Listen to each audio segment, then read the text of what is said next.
All right, I would like to go over the English assignment sheet for the annotated bibliography. So I'm just going to read it and maybe add just a few insights. So if you are wondering about the assignment and what it actually means for you. So we have discussed the concept of the annotated bibliography as it pertains to academic research. Creating an annotated bibliography affords you the opportunity to learn about your topic, prepare for a research project, and help to formulate a thesis. The annotated bibliography helps to determine if a source will be useful in shaping your argument. So you learn this through listening to the lecture. You can also view the lecture via PowerPoint.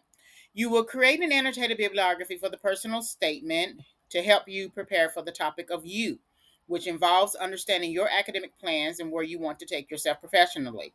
It is not typical to create an annotated bibliography in preparation for a personal statement. However, it is crucial that you take the time to learn about the school and the career you are interested in as you go forward, ensuring that you will be a suitable fit. With this in mind, you will create an annotated bibliography based upon the lecture and the preliminary research you have conducted to date regarding your transfer plans. The goal of this activity is to help you learn about your topic before sitting down to pen a personal statement. So, the purpose then would be just to create the annotated bibliography, which requires you to research and then synthesize your ideas into a cohesive discussion. So, when you create your full annotated bibliography, it should represent a an argument, right? If you think about it, you're basically saying that my intended major is, say, accounting, and all of the schools that I have researched to date and prepared to date have represent the right institutions that I feel that will prepare me for where I'm going. And I've also researched Bureau of Labor Statistics on this information to consider my intended career field. So then your requirements are you will locate 5 source materials, 3 undergraduate programs, 1 graduate program, and career information from bls.gov. So that 5 source materials is all the 3 undergraduate programs are all programs leading up to the bachelor's of.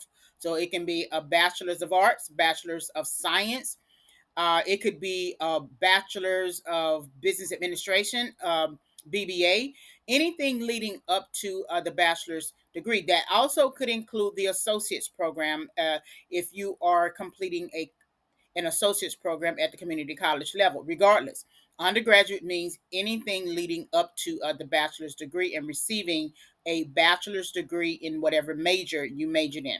Then the graduate program begins at master's level. So that could be master's degree, master's of arts, master's of science.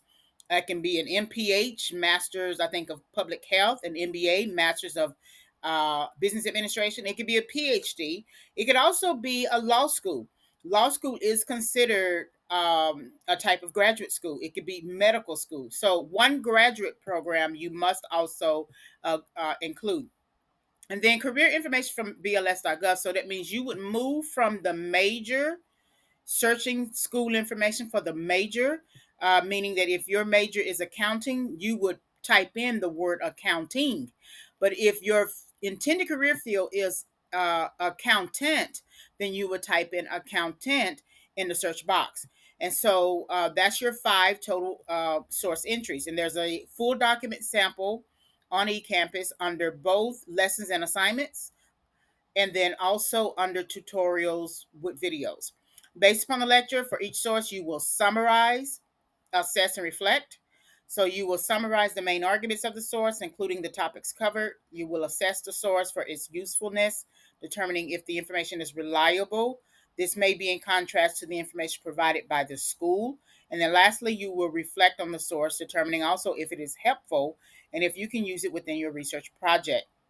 You must dedicate a paragraph to the summary, the assessment, and the reflection. In essence, under each source material, you should have 3 paragraphs. So make sure that you either read or listen to the full document sample because it is a continuous document.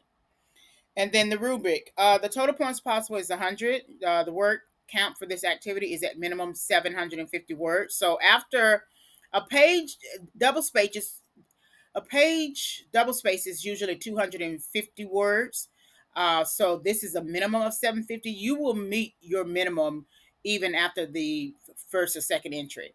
The document must be double spaced and formatted for MLA. Each source is worth 20 points.